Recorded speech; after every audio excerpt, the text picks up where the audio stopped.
The views and opinions expressed on this program are those of the participants and do not reflect the views of BronxNet or the program underwriters.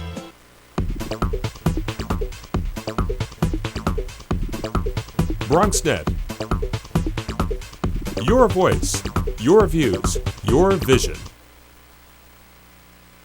Hey, hello, and welcome to Open, the one and only show that opens the Bronx and the rest of the world right to you. I'm your host, Darren Jaime, and today we'll update you on what's happening in and around our community, as well as around the world. First up, we'll bring you the latest headlines in local, national, and international news, and we'll learn about nutritional labels and the impact they're having on childhood obesity rates. A little later on in our show, we'll be joined by our political analyst as he joins us to discuss all the latest in the world of politics and in our community as well as across the globe. And then we'll find out how a number of organizations are coming together to make our borough a better place. And finally, we'll hear about a cultural crossroads promoting preservation and uniqueness through dance and music. So stay tuned because all this and much more is heading your way, because right now we're officially open.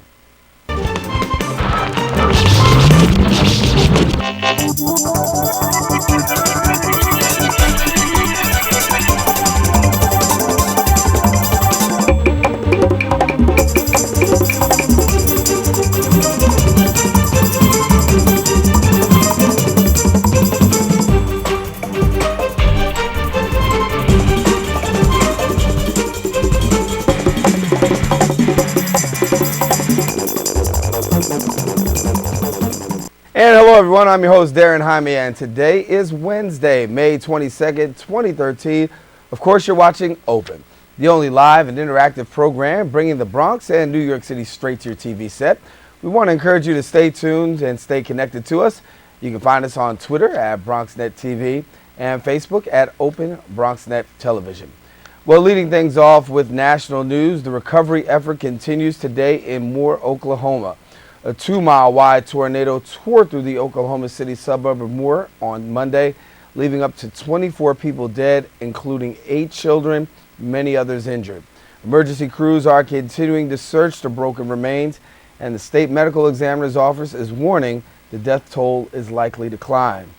Governor Mary Fallin described the site as difficult to look at, with many homes completely taken away, but locals remain faithful that Moore will be rebuilt. On the international front, numerous reports state Hezbollah has suffered heavy losses while fighting alongside Syrian President Bashar Assad's regime. The fight is taking place in the town of Qusair, located near the Lebanese border. Both sides consider this once rebel-held town a key to controlling the whole conflict. An activist group reported at least 23 elite Hezbollah fighters have died and over 100 have been wounded. The intensity of the fighting is said to reflect the importance of the attachment to the area on both sides. In New York City, back on the home front after much speculation, former Representative Anthony Weiner has announced his entry into the race for New York City mayor. The announcement was through a 2-minute campaign commercial that appeared on YouTube Tuesday around midnight. While Weiner recognizes that he has made some mistakes in the past, he is urging New Yorkers that he loves his city and has fought his entire life for the middle class, and if elected, quote, he will continue to do so. In the Bronx, the New York Post has released an article this week exposing tours given in the borough, promising visitors a ride through a real New York City ghetto. Now, this $45 tour that is no longer offered, including stops at housing projects, Pickpocket Park, and Food Pantry Lanes.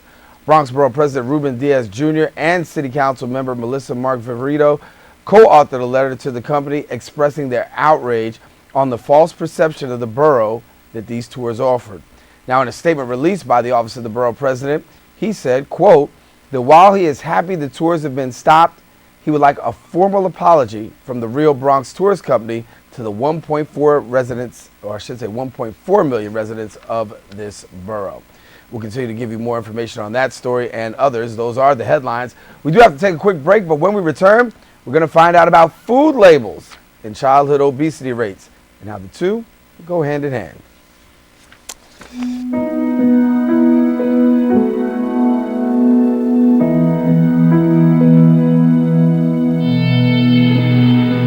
Every year, mothers mothers lose their babies to gun crimes.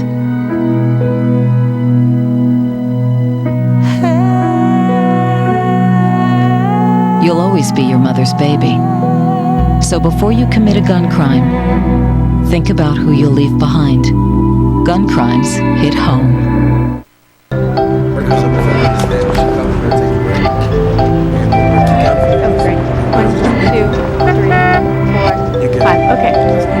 These things we count on every day started as ideas.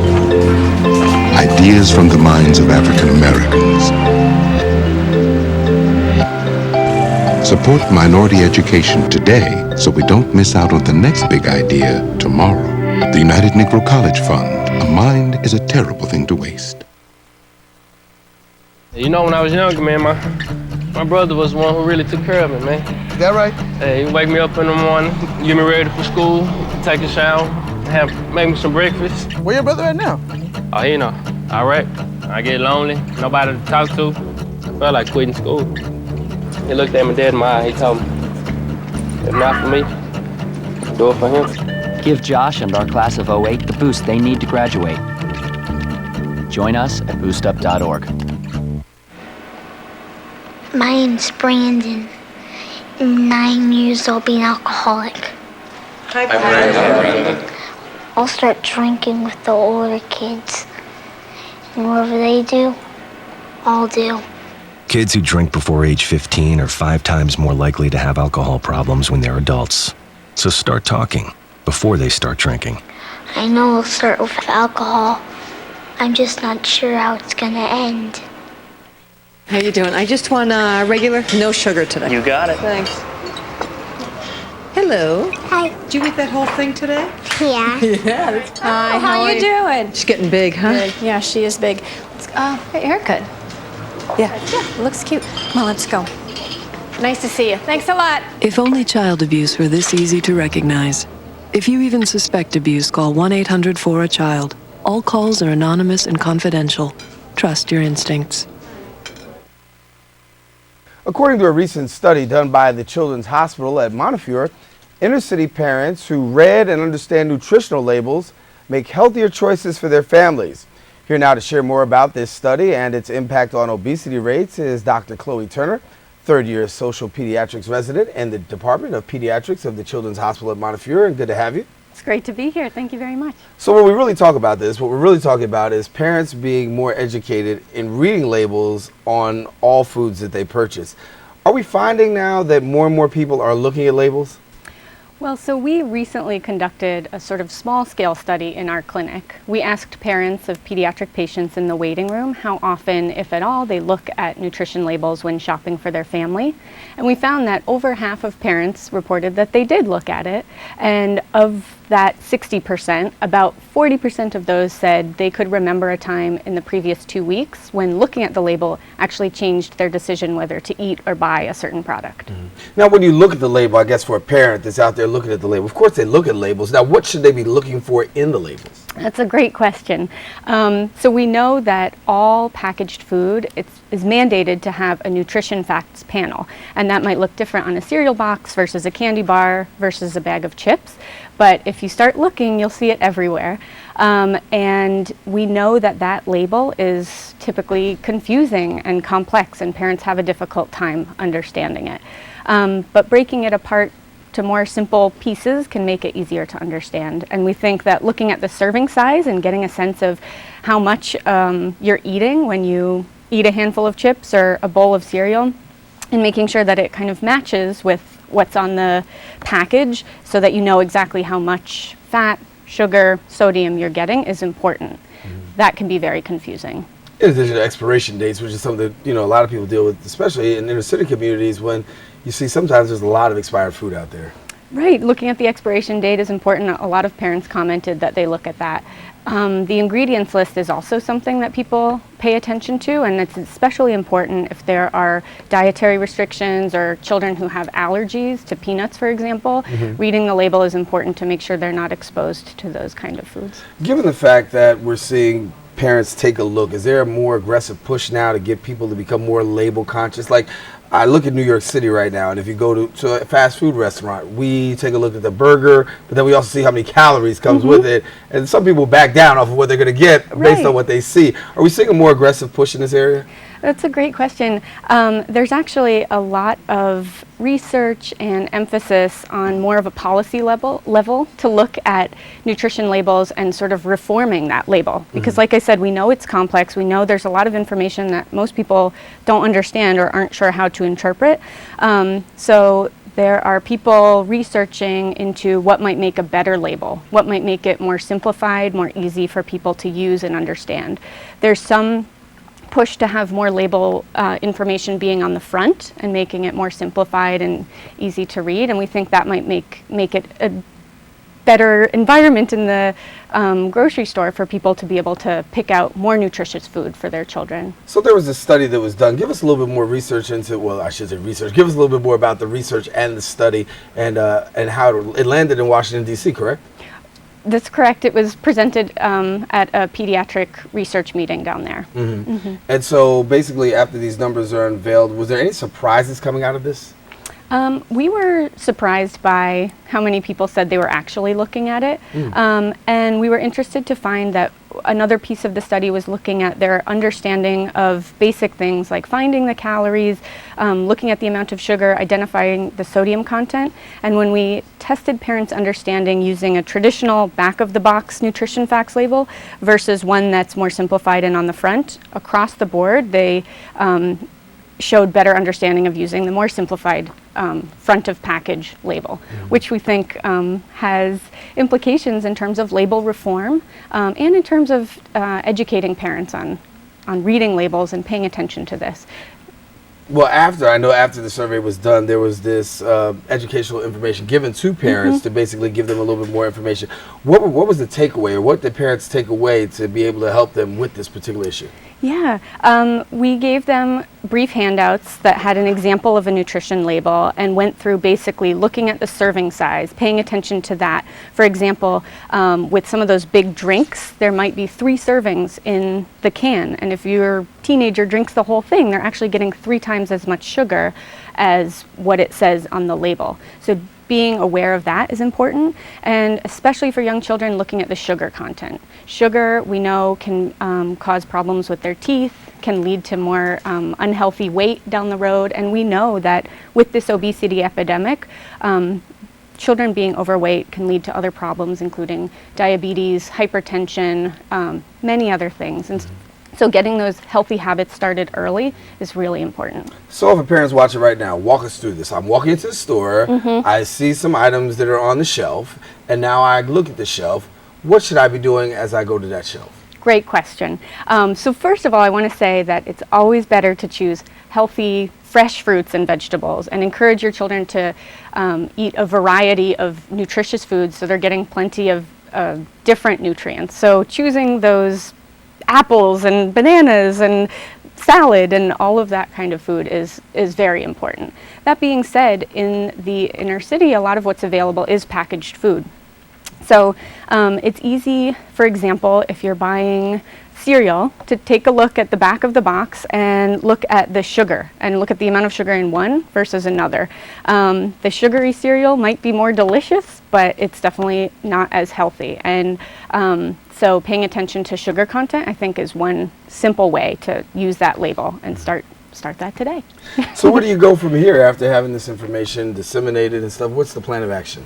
So we have actually a health educator, we have a nutritionist in our clinic, and they both work with the majority of our families and patients in educating them about healthy habits overall, getting plenty of physical activity, choosing healthy meals, healthy snacks for their children, drinking water instead of soda, but also they educate our families about looking at nutrition labels and how that can help them start off these healthy habits for their children. And when you talk about this, much of this is like common, and some people would consider this very basic, but yet and still when you talk to families, you find out that there are a lot of people who really don't even have a grasp on the basics. Is that true? Yeah, that's true. I mean, and we know that, like I said, it's very confusing. The The food environment in the store, if you think about all the colors and all the advertising and all the choices that you have to make, and you're thinking about price, and you're thinking about how filling the food will be for your family, and reading a label kind of comes at the very bottom of that list for many families. So when you want to get some more information about reading labels and understanding labels, if a parent is out there to watch it right now and they're saying, listen, I want to make some healthier choices, are there some places that they can go to find out exactly what's healthy and what's not? There's a lot of great information out there. I think the best thing would be to talk to your doctor and ask your child's pediatrician to give you a little more information about nutrition recommendations for your child, because children at different developmental ages and growth stages have different nutritional needs. So that's a great place to start. I think also there are a number of resources online, kidshealth.org, healthychildren.org. Those both have English and Spanish information and lots of pictures for kids and teens and parents to get more information. You talk about parents getting more information. What about kids? Are we finding that kids are, looking at labels? I mean, some people would think, kids are not the ones, but I've seen some who take a look. Yeah, that's great. They should. And hopefully parents can encourage their children, especially teenagers, to take a look as well, since they're the ones making more decisions about what they eat after school, for example. The younger kids, it's generally their caregivers who are making those decisions for them.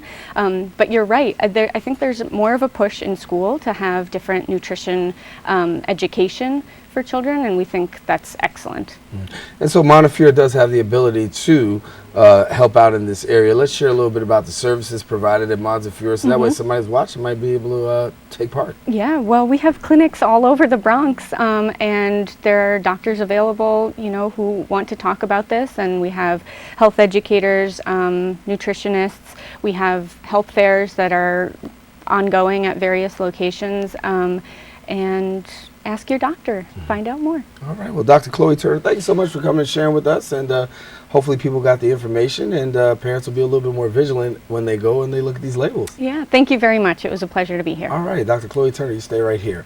Well, we got to take a quick break, but when we return, we'll hear about a collaborative effort designed to strengthen the Bronx. We're going to explain when we return in a sec.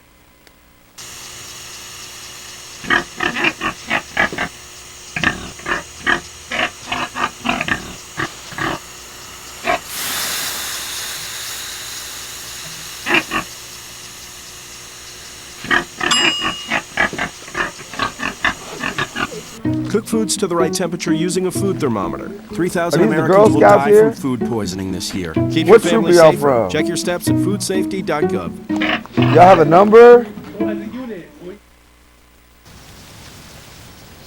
So here are the keys. Congratulations, it's officially yours. I'm sure you'll have many happy years here.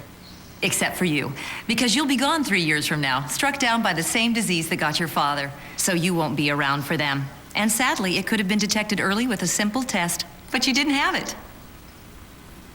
Okay, who wants to check out the backyard? For a list of tests every man should have, go to ahrq.gov.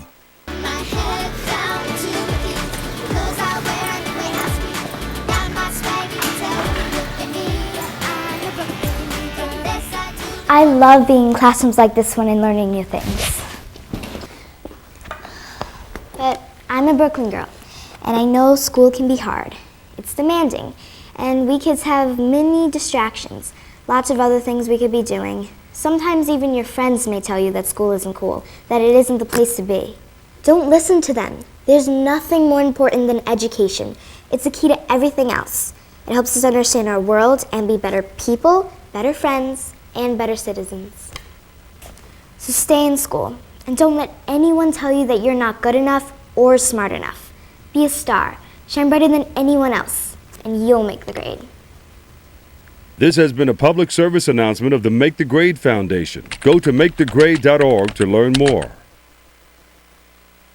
And welcome back to Open. Darren Jaime here. Remember, you can catch us on bronxnet.org, and you can find out more information about the show. Just go to the World Wide Web, click on, find out www.bronxnet.org, click on Open, find out about our show.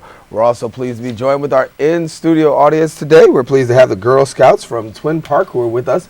You'll hear about them a little bit later on in the show. Well, The Bronx Volunteer Coalition is comprised of a number of community organizations and has a mission to increase volunteerism right here in our very own borough.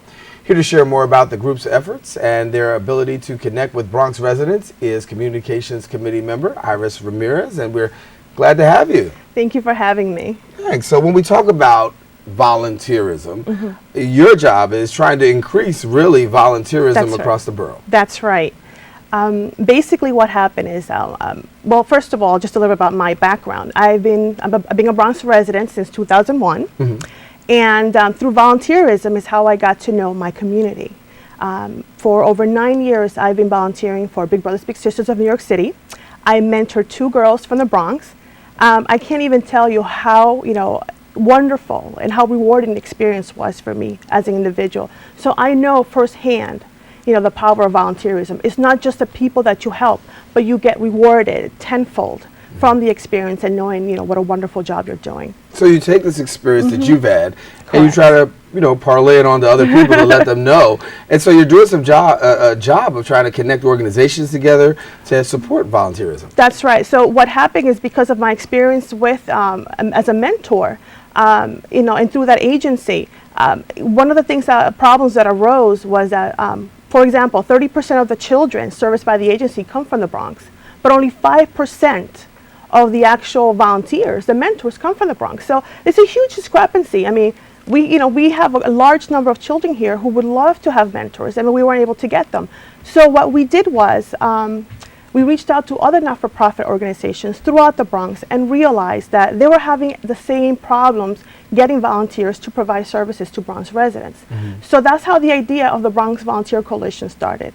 Is there any real reason as to why we're not seeing these, or we're seeing these decreasing numbers in volunteerism? It's interesting because we don't really know. I mean, the borough is very diverse, there's no real, I can't really pinpoint, the real reason. I don't know if studies have been done, but the facts remain is that throughout the city, the Bronx, the borough of the Bronx, it's where people volunteer the least, which is very unfortunate. So one of our missions is to obviously increase volunteerism and to be able to connect. The Bronx Volunteer Coalition, we want to become a platform in which not-for-profit organizations that have volunteer opportunities in the Bronx can connect with Bronx residents who want to volunteer in their neighborhoods. There is no clearinghouse, where all this information, has been gathered. Right. So we're trying to fill a gap that is missing right now, and so that it'll be mutually beneficial, not just for the organizations but the individuals, because volunteerism is a wonderful experience.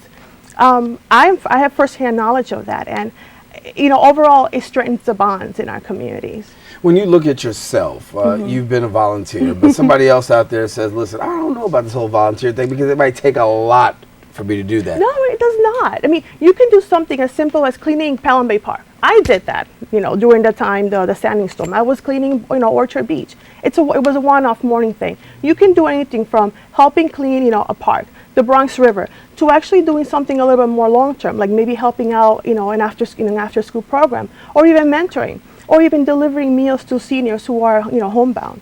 There is no, you can do what you want, what interests you. The opportunities are there. There's a diverse, ways that you can do that, and it does not take a lot of time or commitment to do so. When you talk about the Bronx and its level of volunteerism being the lowest amongst the city, no real reason as to why? It varies in terms of, I can't, speak for why exactly. I don't know if any actual studies have been done. It's just that the numbers tend to be there, and the experiences of many of our organizations speak for themselves. They're unable to get the volunteers they need to provide the services. It could be because, areas in the South Bronx, require a lot of services more than other areas, but it doesn't matter, because we are all Bronxites, Well, we should all help, our neighbors. True. Now I'm going to ask a question for Miss Mary, who's watching on television, and she says, now, listen, I want to volunteer. Yes. What do I do? Where do I go? I just have a willing heart. What do I do? You can go to our website, bxvc.org, and find volunteer opportunities there. And then you can find it. There you see the Bronx Volunteer Coalition. The website is right there in front of you. Be sure to take a look and go through it and see.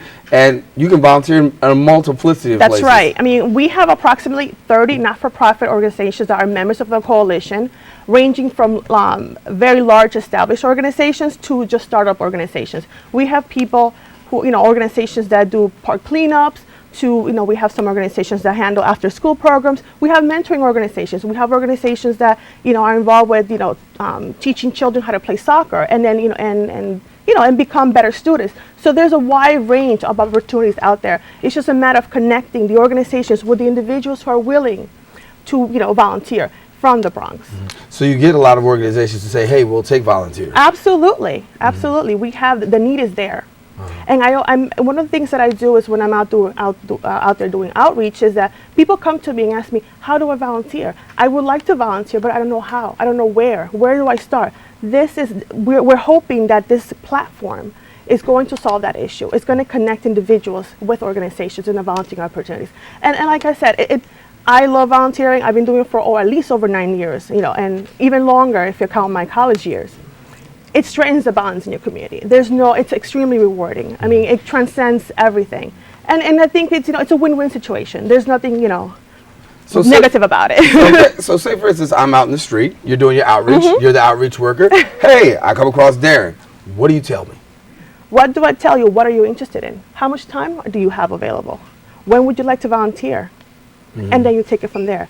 Go to our website, research the organizations that are members of our coalition, and you, based on your own interests, you choose. And at the time that you have available to do this, you can choose where you want to go. Okay, so let Darren answer the question. I only have 2 hours available a week.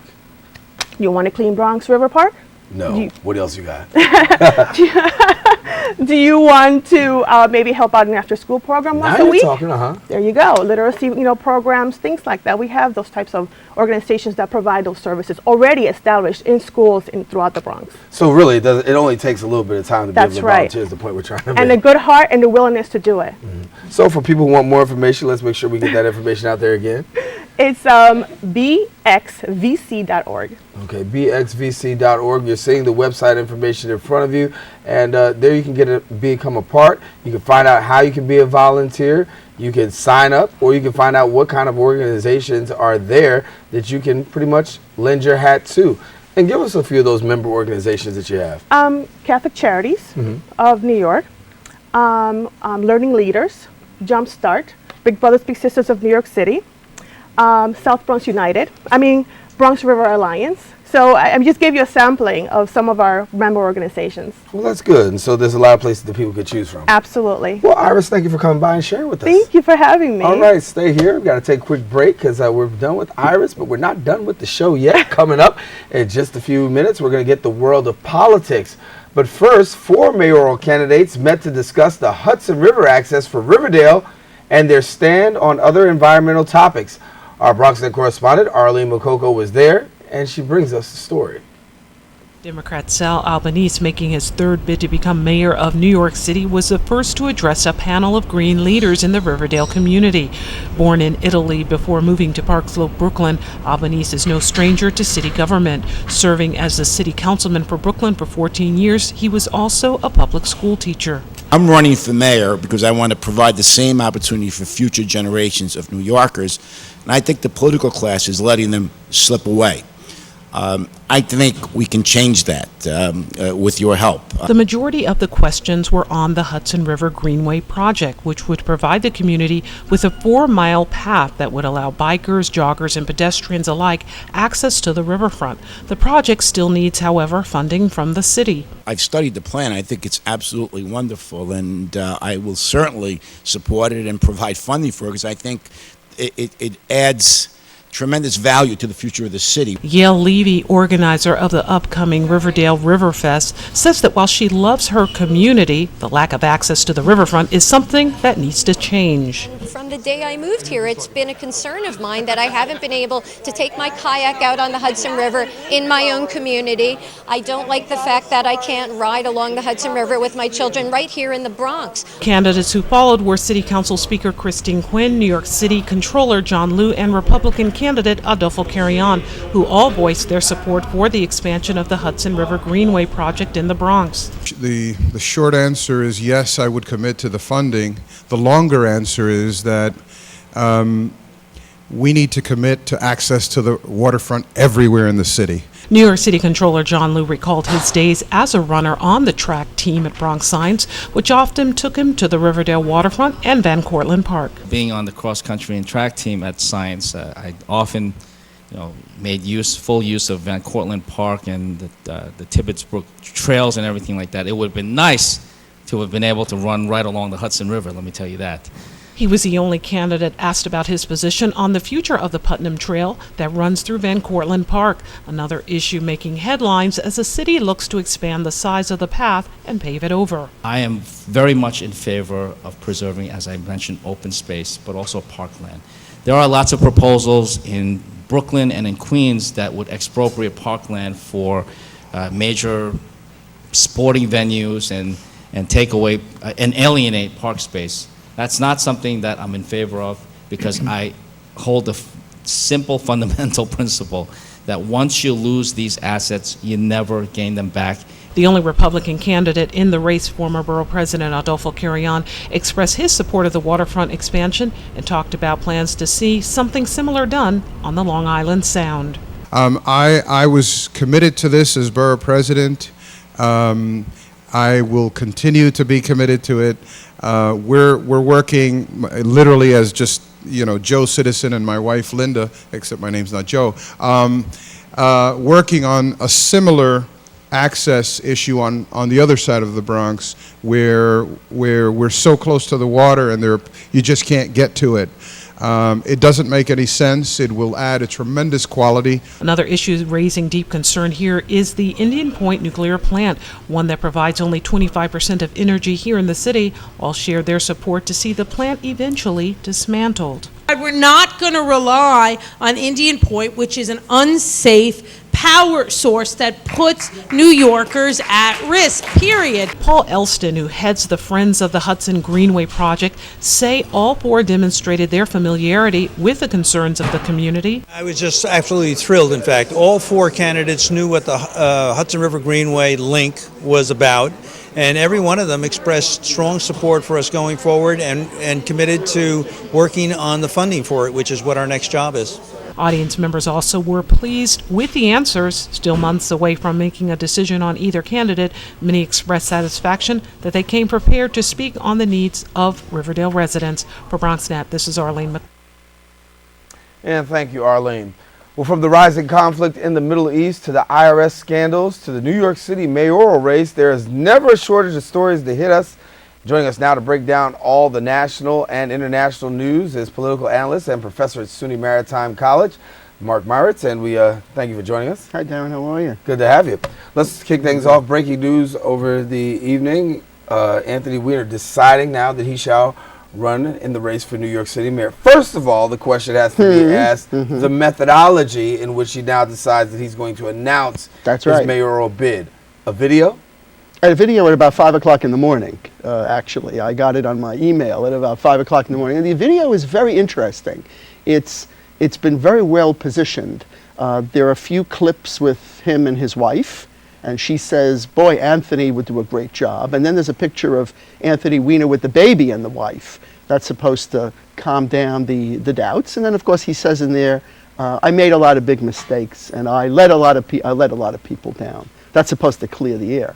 The question is, I think the statistics show on the last poll that Christine Quinn got something around a 25% popularity rating, and Weiner came in at about 15%. And so that's pretty strong. That's because the whole field is very, very weak. The question is, can the people of New York City get over what Anthony Weiner did? And this is very, very doubtful, I think. I'm not so sure. I'm not so sure. Do you think that just by the fact of coming out with the video diminishes his credibility? Well, I actually thought even further. I don't think it I think it was strategic to do it that way. And actually, what was interesting about the video is that when you hear Anthony Weiner and you see what he's done, he's actually a very talented guy. He's actually come up with a lot of good things for his district and for New York. And other than this incident, he actually is a creative politician and a good politician and a good person for New York. The problem is he's got this thing. It's kind of this, it's not the elephant in the room, it's kind of the underwear in the room. I don't know how to say this, or the video in the room, or whatever it is. That is his problem. Anytime you think of Anthony Weiner, the first, it's just kind of like, I'll ask you a word, you tell me what you hear. What do you think of? Anthony Weiner. Well, the tweet, the tweet. And I read his interview in the New York Times. And the thing that I thought was very illuminating, or not illuminating about it, is that I learned very little about him as a person. As a politician, he is, he's very interested in getting higher office, in gaining power, and maybe doing good things. But as an individual, I didn't learn a lot about him. What makes him tick? What precipitated this incident? What's really going on with him? I don't think that's assuaged or calmed down by putting a clip with the wife. That's the reason for the video. Because otherwise, how does the wife... The overriding question is this, though. Here you have someone who's come and released a video amidst, we understand the scandal. You've released this video with the hope that it will smooth things a little bit. Exactly. But the bottom line is sooner or later, you're going to have to face us, the cameras, the media. Sooner or later, you're going to have to come out. That's right. Why not do it from the inception and deal with it and get over it? Right. It's all about control. And I think that I agree with you. In order to be credible, he's got to go out there and talk to people and to the media. He can't stay behind the video. He can't. But strategically, they decided that they needed to do this in a way that they could control it. And they can control it by letting it out with the video. But I do absolutely 100% agree with you. If he's going to be credible, he's got to come out and answer questions. For example, in the interview, and I think subsequently, it turns out that there are other women out there that he sent tweets to. So if that's true, if that's just the tip of the iceberg, so to speak, and there are more things out there, that's the end of it. And the other thing to mention is he has a large amount of money in his campaign chest that legally he must spend by a date certain or he loses that money. So it's a lot about spending the money. We were talking about this before the show aired, and he's got to spend it. So either he spends it now and uses it to heighten his popularity, maybe smooth it over a little bit, and maybe if he doesn't get to the mayoral thing, maybe he gets to something on the next time round. But the key for him is he's got to clear the air on this issue or he cannot go forward to the next step. And I think it was a effective video for that purpose, but he can't get to step two, I agree with you, until he goes out to the press and takes the hammering and gets the questions and answers them to the satisfaction of the public. I agree with you. Let's jump on the shuttle and move from New York to Washington, D.C. The latest is happening. Lois Lerner invoking her Fifth Amendment rights and saying in regards to the IRS scandal that she is not going to have anything to say.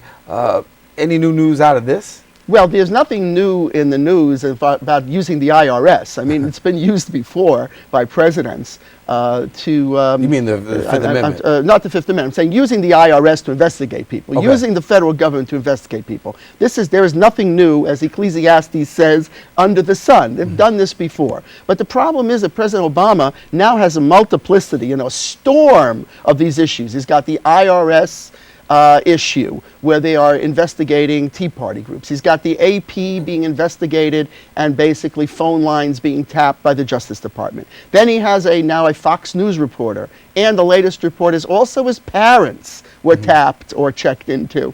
I mean, your parents, your mother, I mean, this is not American. I mean, un-American to tap your mother's phone, okay? But the point was, they are security conscious. It's all about President Obama being aggravated or upset about the fact that members of the administration are leaking secret information. So what they're doing is, instead of just targeting the leakers and the people responsible for the leaks, they're also targeting the journalists. Why? They want to chill it. They want to prevent the journalists, scare the journalists from trying to connect with people who are leaking or whistleblowers. And I think that is going to be a major problem for President Obama, because that's freedom of speech. freedom of the press. And in America, you know, there was Watergate. How did we get to Watergate? How did we find out about Watergate? Right? We know that's all about leaking and telling what was going on in the government. If we don't have that opening, if we don't have that free press, we are basically in trouble. Well, we have an idea that Lerner's not telling anything. As a matter of fact, Lerner's lawyer, William Taylor, asked the Oversight Committee Chairman, Darrell Issa, to excuse her from appearing at the hearing, and instead they issued her a subpoena, saying that she had to look, you know, testify. Congress is in a mortal battle with President Obama now. They have actually fixed on an issue that will stick. This one, all these issues stick. And in fact, Darrell Issa, as you know, had a hearing, I think, on Benghazi, which lasted for 6 hours. 6 hours, grilling the people who had been in Benghazi to find out what actually happened there. So Congress is in a conflict with the president, and they're going to use whatever tools they have, and one tool they have is the congressional subpoena. And like you don't pull on Superman's cape, as the Jim Croce song goes, you do not fool around with a congressional subpoena, because then you can be held in contempt of Congress, and that's very bad. Also, it's very ugly for the administration. However, it turns out, even if it isn't a criminal matter, it looks absolutely horrendous for the president to have all of these things going on. Benghazi, the IRS, AP, all at the same time. By the way, you know, having been in Washington over the weekend, and I attended a briefing with Prime Minister Erdogan. When Prime Minister Erdogan was at the White House for his press conference, all the press wanted to ask about, they were not interested in Syria. They were only interested in IRS and the AP, and actually the Turkish journalists were very upset. How come they didn't talk about our issues? That's because this IRS issue and this AP issue has grabbed the attention of the public, and President Obama has got to deal with it, because it's just going to increase and it's going to expand. And that's and on the international front, you talked about Turkey's prime minister's visit to the U.S. What did you learn there? Well, I mean, Turkey came to the Turkish prime minister came here to talk to President Obama about doing something about Syria. The situation in Syria is as bad as it can get. Actually, recently now, Iranian troops and Hezbollah fighters are actually on the ground in Syria fighting with the troops of the regime of Assad against the rebel fighters. I mean, they cannot get any worse than this. Iranian troops and Hezbollah fighters on the ground fighting in this war, a disastrous situation. Plus, Russia has been sending missiles to the Syrian regime. How bad can this get? It is getting worse and worse day by day, and it doesn't seem to be any end game. Now, the United States has planned a conference at which Iran and Russia will be participants to talk about this issue.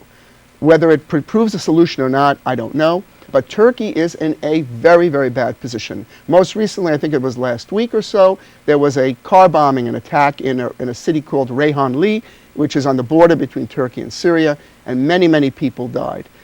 This is believed to be the work of the Syrian intelligence forces. So the war it's ratcheting up, getting worse and worse, and nothing's happening. There's a lot of discussion in Capitol Hill about sending aid to the rebels, maybe putting in a no-fly zone. Senator McCain wants to actually send military aid, but here's the problem. Are we going to have another Iraq, another Afghanistan, another disastrous commitment? This is not the administration of Barack Obama. Barack Obama is basically retrenching. He's trying to solidify the domestic home front. Which is the question that I was leading to. How much of this is actually going to have an effect politically, given the fact that he's in his last term in office as President of the United States? Most of America's concerns probably will be on the domestic front. And for party reasons, you would think that domestic issues are going to outweigh the international ones over the next 4 years. There's absolutely no question about it. Plus, we're going to have a midterm congressional election coming up. And the Democrats are going to try to take the House if they can. And it's going to be very difficult to do that. But you're absolutely right. The president, some people are already saying that President Obama is a lame duck president. That's what they're saying. You know, as you say, he's in his second term. So the question Obama is facing is, what are the things that I can still accomplish before I go out of office? And curing the Syria problem is probably one that would be a quagmire that he could never solve. Now, one thing I think he's going to try to deal with is the Palestinian-Israeli issue. That one, I think, he sent Secretary Kerry there 4, 5, 6, 7 times already. He's going to try on that one. But on Syria, The issue there is to calm it down. And the only way to calm it down is for the U.S. to work with Russia. The Turks are very, very aggravated about this. But the fact is, it's real politics. It's real life. Russia wants a foothold in Syria. It actually has a port in Tartus where it brings its ships. It is not going to let go of that. It is supporting Assad. Turkey is against Assad. The U.S. is trying to help to maneuver the situation. Disasters. If Iran is going to be involved in this, this is a potential conflagration, and Israel has been fighting, has been shelling and attacking some areas in Syria, as you know, in the last few weeks. So you have the potential for another major Middle East war. The United States I don't think Barack Obama wants a major Middle East war in his administration, and he doesn't want an Iranian nuclear weapon during his administration. So his policy is calm it down, bring it to some sort of an understanding, and solve those problems of the deficit, the jobs, the economy, so that the Democrats have a shot, as you say, at getting the midterm elections and also for the presidency next time around. Otherwise, if he doesn't do that, he's cooked. That's it. Exactly. All right, political analyst Mark Myers, thank you for joining us. My pleasure. If you want to find out more about Mark and his political analysis, you can stay tuned to Perspectives with yours truly, where he will have an in-depth breakdown of all the local and national headlines in a more in-depth fashion. All right, we got to take a quick break, but when we return, we'll find out about a cultural experience you don't want to miss. What exactly is it? Well, we'll explain when you return.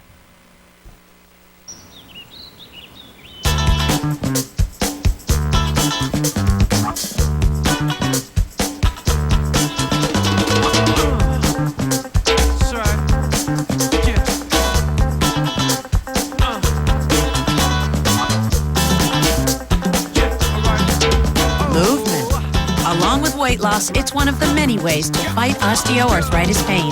For more information on managing pain, go to fightarthritispain.org.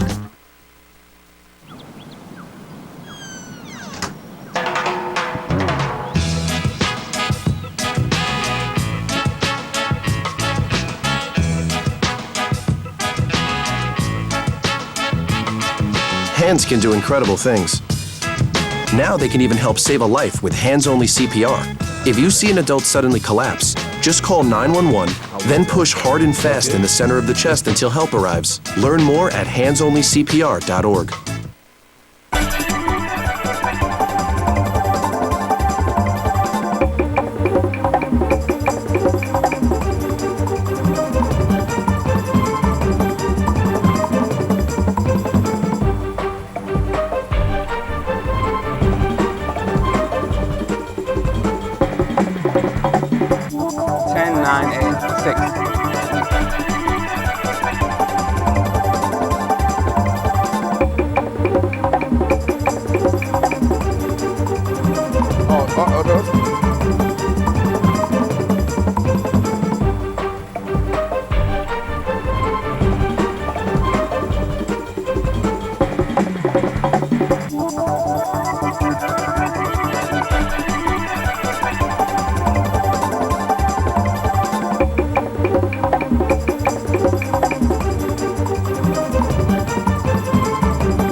Well, we're giving you news and information here on Open, and we want to let you know on Thursday, May 23rd from 5:30 to 7:30 p.m., the Bronx Borough President, Ruben Diaz Jr., in coordination with the New York City Department of Youth and Community Development, is presenting a GED symposium. It's taking place at the Bronx Museum of the Arts, 1040 Grand Concourse on the lower level. If you want to find out more information about GED and the GED Symposium, we encourage you, come on out Thursday, May 23rd, 5:30 to 7:30 at the Bronx Museum of the Arts, and you can find out more information. We'll give you this once more before the show ends today.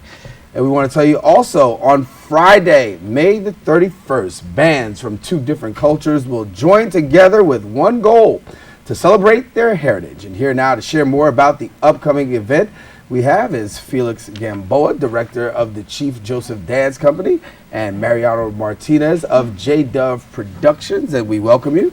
Thank you, Thank you, thank you. How are you? So I'm good. So this is going to be a merger, a partnership, a fellowship, all of that good stuff of two cultures. Why don't we talk about the cultures that are being represented? Well, we're representing the Garifuna culture. You want to talk more about that, Felix? Yes, this is all about the Garif. Well, I guess not all about the Garifuna cultures, because we're going to help Dominican Republic there too, which I'm very excited. This is the first time I'm experiencing something like that. Garifuna is a mixture of the Indian Arawaks and West African. For those who don't know anything about the Garifuna culture, the majority of the Garinagus, which is plural for Garifuna, Garinagus, we live here in the Bronx. Garinagus. Garinagu. There you go. Plural for Garifuna. All right. All right. Okay, the majority, we live here in the Bronx. Well, myself particularly live in Harlem, but the majority is in the Bronx. And we were exiled from the island of St. Vincent, and I'm talking way back, 1797, 216 years ago, to be precise. We lost the battle because they killed our leader, which was Chief Joseph Satuye, which I named the company after, you know, to honor his legacy. He was killed, and that's when they were able to get rid of us, and, you know, so to speak. And we landed in the island of Roatan in Honduras. Okay, so yes, we lost the fight. We were put out from our homeland, but we never lost our culture because we carry our drums, our tradition, our food, you know, customs and everything along with us. And so all of this is coming together. Yes, especially our language, which is the Garifuna language. And it's being mixed with the Dominican Republic. That's going to happen on May 31st. Right. With another group called Compalsa. So they're bringing their culture, blending it with ours.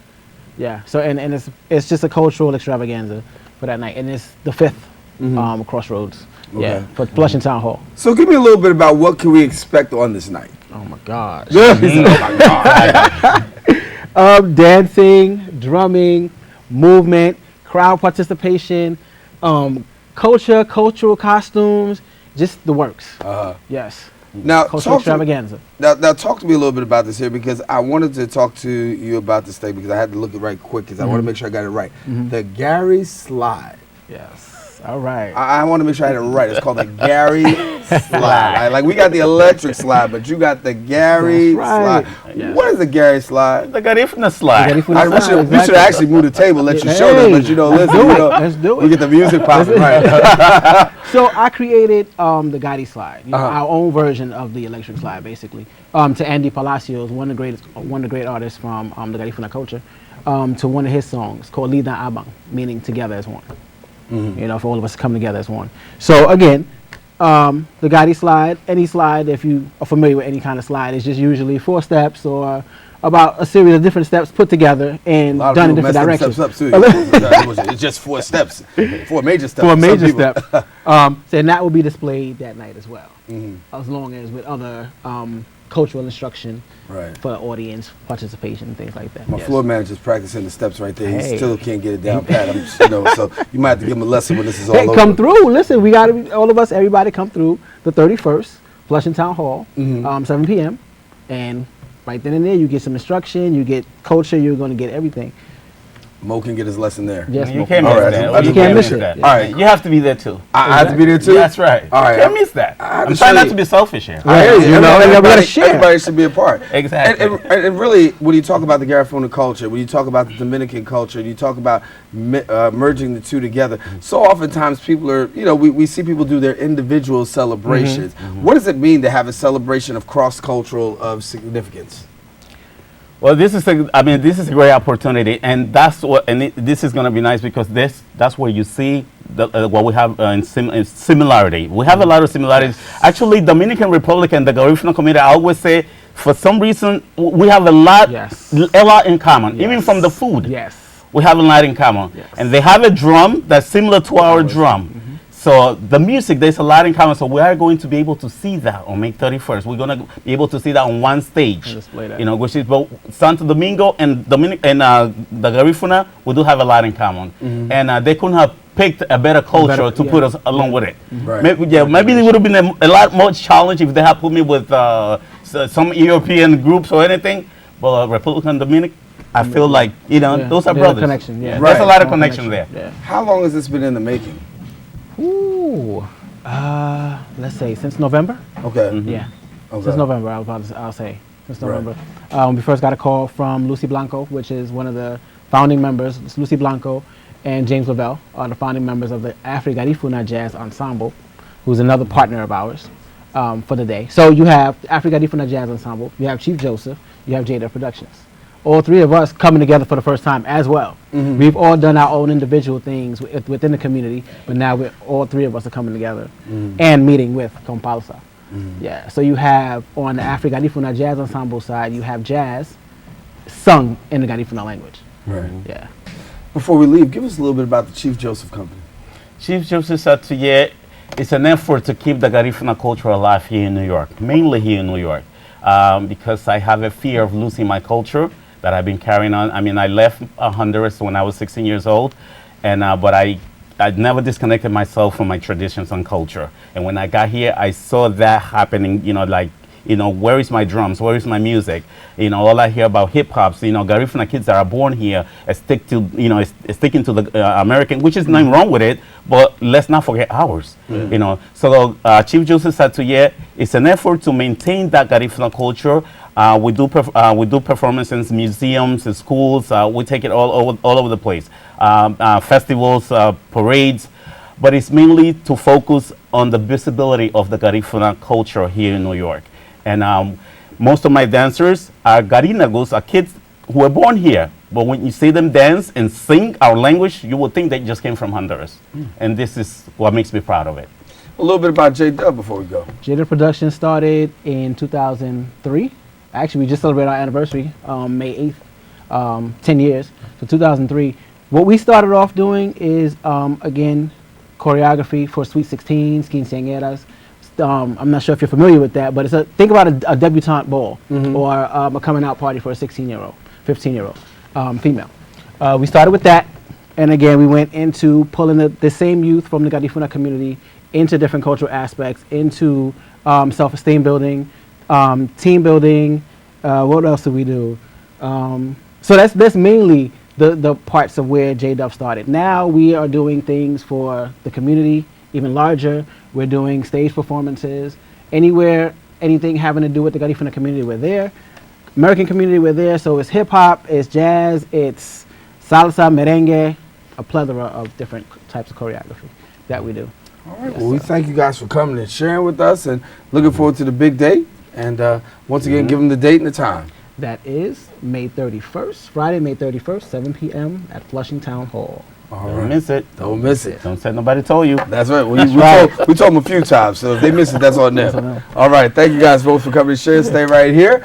We want to tell you that, unfortunately, that about wraps it up for this edition of Open. Definitely been a pleasure coming to your homes. But before we go, want to once again give you the information about this GED Symposium. It's taking place this Thursday, May the 23rd, and it's taking place at the Bronx Museum of the Arts. We encourage you to go on out there and check it out. 1040 Grand Concourse on the lower level.